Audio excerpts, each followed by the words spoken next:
you might realise one of my last videos, I dropped some hints about my Dachshund carrying pups, having babies. So Sunday, eventful day, this happened. Let me introduce you to the family. You know Beas from other videos. This is Beas and Beas litter. We have 4 boys and 1 girl. Let's have a look. Hold on. Bea, show the family to everybody. Oh, you can't really see, there's one hiding down there. But yeah, we got healthy babies, 4 boys and 1 girl. And Bea is doing an absolute amazing job of being a super mum. Aren't you, Bea? Bea, look at that. Oh, look at her. She's made for this. I'll show you a little video of the others and some clips just so you get to see them all. But yeah, as you can tell, I'm super proud. Me and Chelsea are absolutely over the moon and we don't want to let any of them go. That means there's 8 Dachshunds at the moment, but perfect. Anyhow, on with the video, get some work done on this. I've quickly tidied up the engine bay, give it a little bit of paint. I'm going to get it powder coated, rocker cover in time. Front wheel bearing and rear wheel bearing in readiness for players. Don't want to be travelling on really good road with that humming and droning and the risk of a collapse. Just before we carry on, whilst we're talking about players, wristbands and tickets came, so you will catch me on the Auto Finesse, what's it called? Auto Finesse Concourse stand, okay? I don't know if that's in a paddock or not, whatever, but we'll be up there on the Saturday. So if you want to see the car, call up and have a look. Obviously we're travelling a long way, like 4 hours the night before. So we'll try our best to keep the car clean. But yeah, come over and say hi. There's something really special happening on that day too.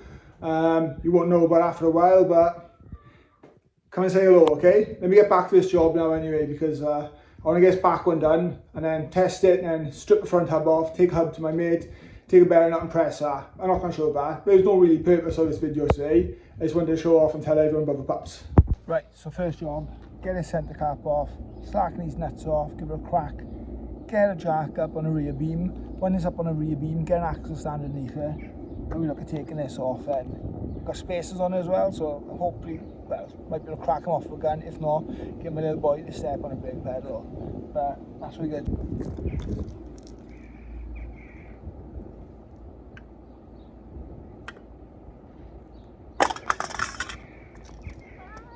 Oops.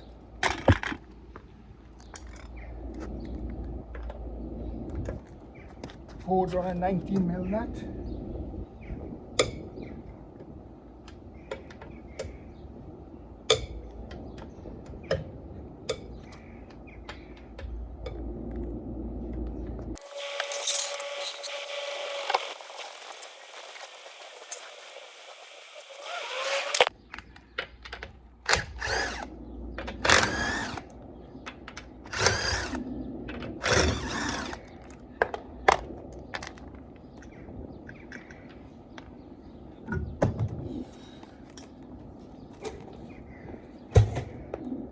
Right, I've already quickly cracked these off with a bar.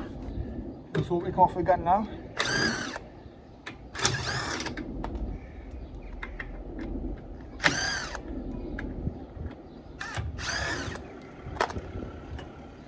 Here we are, hub-centric spacer. Yeah, you can see the grease on its bearing where it started to go. If you look on there, it shouldn't have, it's probably blown. Shouldn't be doing that. Should really wear gloves for this. I'm going to chuck some on shortly. Oh. Yep, that's what's singing to me as I drive down the road. Let's put that to one side. So not long after when I first bought the car, like 3.5 years ago, I was going down the motorway, not excessive speeds. I heard and it sounded like a car was missing. That's the only way I can describe it. Like a droning noise. What actually happened is, and it's down on power, the wheel bearing had collapsed on the passenger side. Managed to get to safety, took it all off, had a look at it, seemed okay. Put it back together in the services, what an absolute nightmare. Hard shoulder on the way back on the M4, got stuck. I'll show a few clips here, but that made like Facebook's world. It was escort Cosworth, fake Cosworth, etc. And when the car wasn't even painted, when it was looking rough, and the kit weren't right, on the back of a fucking tow truck. So yeah, I'll make sure it's right this time. But a quick look at that alone tells me the bearing has collapsed. You can see it, you can hear it, and you know it. Noisy dog in the background, that's not mine. Next job, 30mm, right? This is a standard threaded spindle on the driver's side. If it was on the passenger side, it'd be a reverse spindle, okay? So I'm going to crack this off now, whilst I still have the handbrake on. But the reason being is, if I take this off and try cracking it off, it's just going to turn. Right, that's off. And let me tell you, that was tight. Doesn't seem to be any damage to the bearing, it's just blown. Next up, a 17mm on the back of the rear carrier. You can get these off, easy enough just do by hand.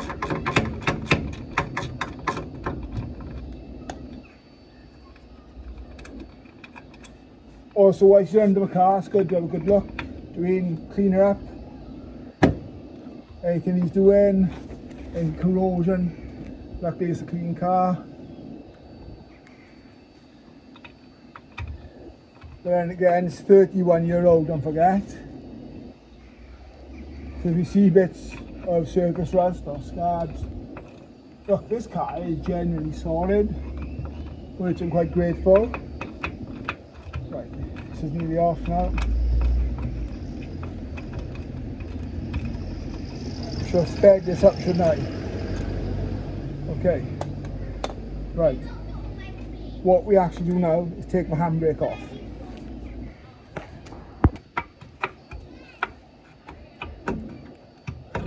Yep, that's off. Okay, so there's a few things you can do. You can cable tie this up, but look, just balance there, to be honest. This should now come off in one piece. Oh wow.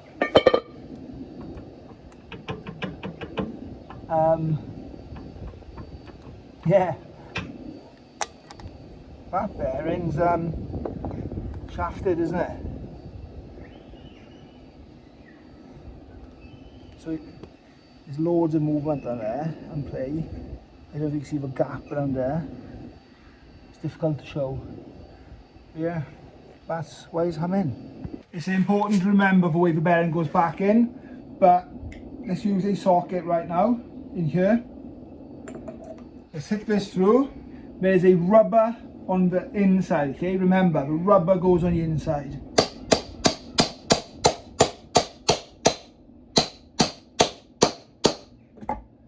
So just to show everyone, that race collapsed. So next up is to take the actual bearing case, or the race, or whatever you like to call it, which is the little lip on the inside. To do that, some people use hole punches. There's all different methods. I like to use this, which I've got. I seat it on the edge, and then basically I tap down around, and then it comes out.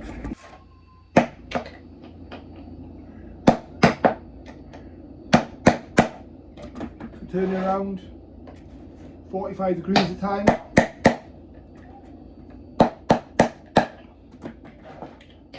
And eventually it'll start coming down.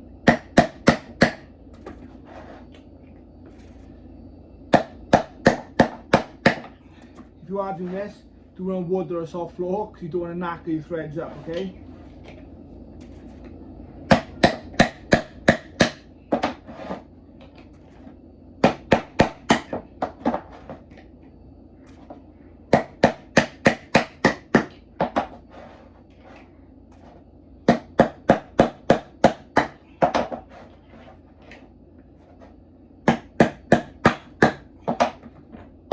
Voila, and then that is the outer race out. Keep this, you will see why. Clean all your dirt and grease and crap out of it. Make sure there's no damage to the hub. If there's any damage, because put a new bearing in, it's just going to be more damage. So the new bearing will cause it to distort and make noise, all that kind of stuff straight away.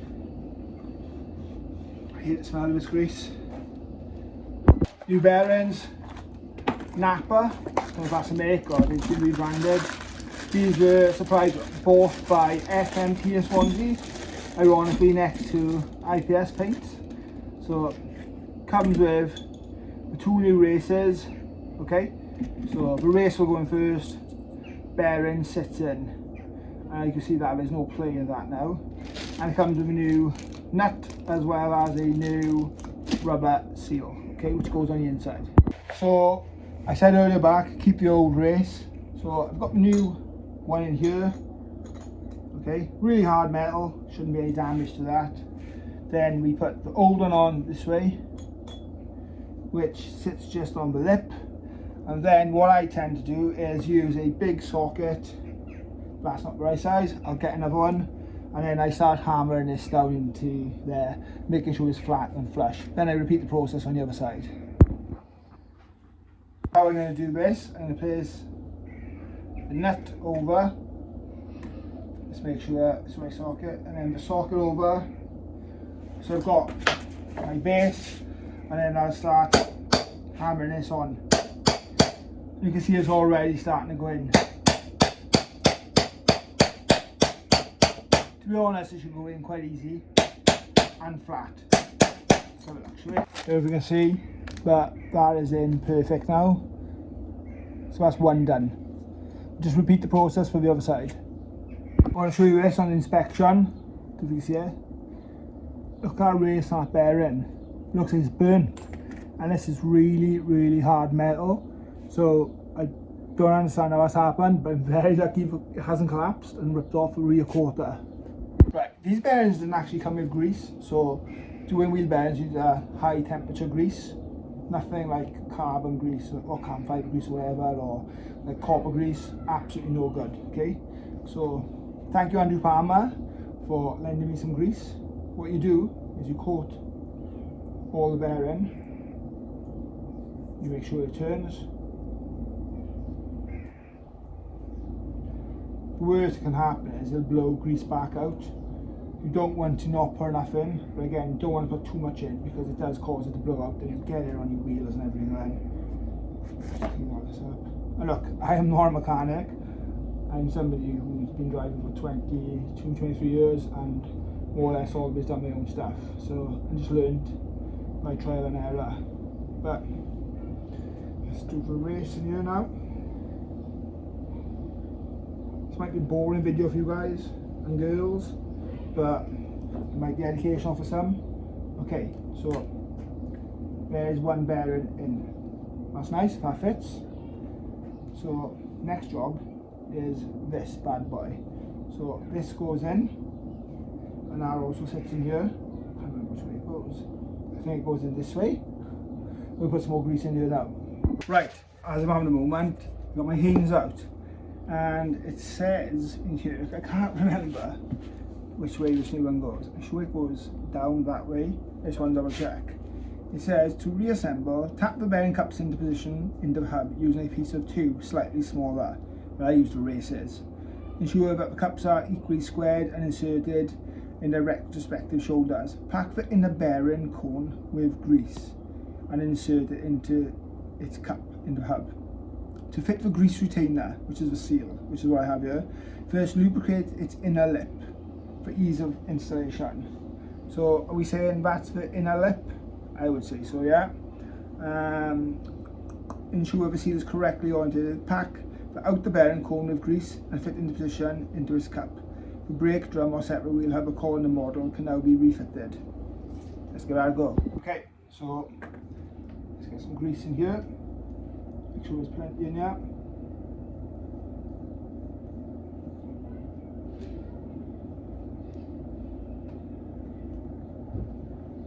Imagine doing this and it collapsing again. That won't be good, will it? And then into the inner lip, as described, as the Haynes manual says. Can I add, I got this Haynes manual for free in a car boot sale. Chelsea said, "Why are you collecting junk?" That's what she said to me. Well, it's not junk, is it? It's a Haynes manual. And before all these pop and bang maps and all these finance whips, this is how we used to fix cars. So we didn't have the internet then, did we? Okay, so that is now fitted. I'm going to get my block of wood and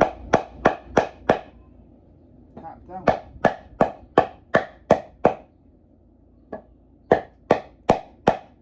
So both bearings in and greased up, and the rear bearing is seated in there now and greased up, ready to fit back to the vehicle. Okay, at this stage it's simply clean this up now, and then the next part is to fit the hub back on and tighten it. I'm not going to bore you with that. Right, so we've caked this up with grease now. As I said, high temperature grease. Okay, we have the nut that needs to go back on. So we put the nut on, I'll give that a quick clean up, I'll get all the old grease off because that could be dirty. There's some doggy yapping in the background, which is absolutely doing my head in. So yeah, I'll put this on now and then put some more grease on, and then I'll put the cap on. I won't show you that, I'll show you the finish item. Starting camera.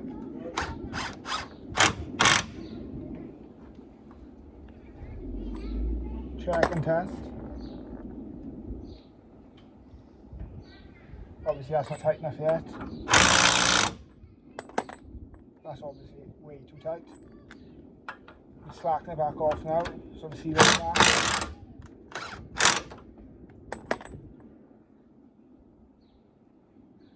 Then we look at the torque settings on this now, and we get it torqued up. 12 seconds later. Okay, let's fast forward a bit. I tightened the wheel up as tight as it went. It was really difficult to turn the bearing by hand, not the bearing, the hub. To test then, when I put the wheel on, floating, spins lovely, there's no dragging or anything, it just needs the weight of the wheel to spin. Dropped the car down, tightened it up, and I backed it off right underneath to the turn. I couldn't find the torque settings, that's what I've always done historically. So now I'm going to take it out for a quick little road test and hope the droning has gone. I haven't got around taking the front hub off yet, maybe I'll do that another day, but who knows, the noise might have gone. Okay, we're out road testing. We're freewheeling at the moment downhill, see if we hear any rumbling. Make sure all the brakes obviously work good. Because remember, I did take the hub off, didn't I? And the rear caliper. No issue so far. It's an absolutely scorching day today. It's 28.5 degrees.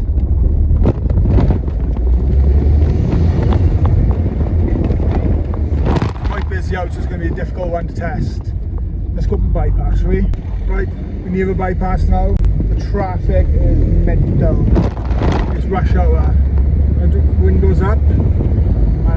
Casually get some speed up, and then hopefully there'll be no grumbling. No rumbling this bearing. Let's see, shall we?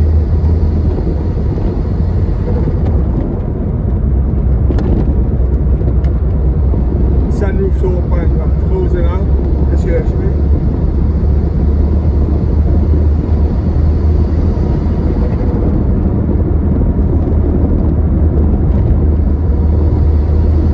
It's hard to tell. Let's pick up a bit of speed.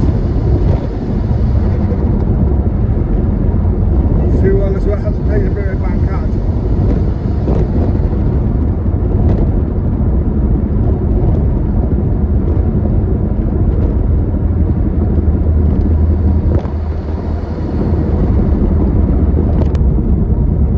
So the noise is definitely coming from the front now. I can hear it. I'm testing. So back home, get my dirty clothes back on, rip this front hub off. When the front hub is, that guy's rubbernecking in. When the front hub is off, take it to the garage tomorrow, get a bearing pressed, and then fit it back tomorrow night. But I'm almost sure the back is now fixed. Well, let's hope, eh? Changed, got my rags back on, done my road test. I knew the front one still humming, so I've jacked it up. There's no resistance on the wheel, it's spinning, but the actual caliper and brakes dragging a little bit. But there's no rumbling, there's no growling noise, there's no movement either way. I'm safe to say it's comfortable, I think, when it's done. I'll keep an eye on the road because I've had one blow up, like I said before. Right, so where I'm at, put my car on the ramps with the help with my off-cam assistant Chelsea. She's doing a great job. So take the wheel off. I have taken off the spacer, again hub centric, I believe it's 15mm, a lot of people ask, I'm running ET20 wheels. Right, next job, take a Brembo off, let's crack this off, let's get the disc off, leaving gear when you do this, and then let's take the hub off. I won't show you taking the hub off, I'll tell you how it comes off and I'll just show you the finishing. Okay, so the disc is off. In real good shape these are. This is a 3mm space, I believe, has to sit behind. The string's seen better days, isn't it? Fitting brackets. Hook this up here now. So let's split the ball joint here. Let's split the steering rack. Let's split this off and let's remove the hub. Right, so we got the hub off. Bit of a hammering action and stuff. The ABS sensor is easy to disconnect that rather than take it out so there's no damage. It was full of gravel, so that was a bit of a ball ache. But it's clear to show. I don't know if you can hear it, but come a bit closer. Chelsea's tiptoeing on the gravel. Can you hear that? Turn it upside down. There's loads of play in that bearing, and it's absolutely naffed. But yeah, sure you can do that now. Let's get this to the bearing press tomorrow, get a new bearing and get it reassembled, and hopefully the droning is gone. And I'll leave you now on that note, and thanks for watching. Right, I'm going to end this video here. I'll just come back in and the baby's got a new bed. Let's have a look, shall we? Oh, what a tiring job. Hey babe?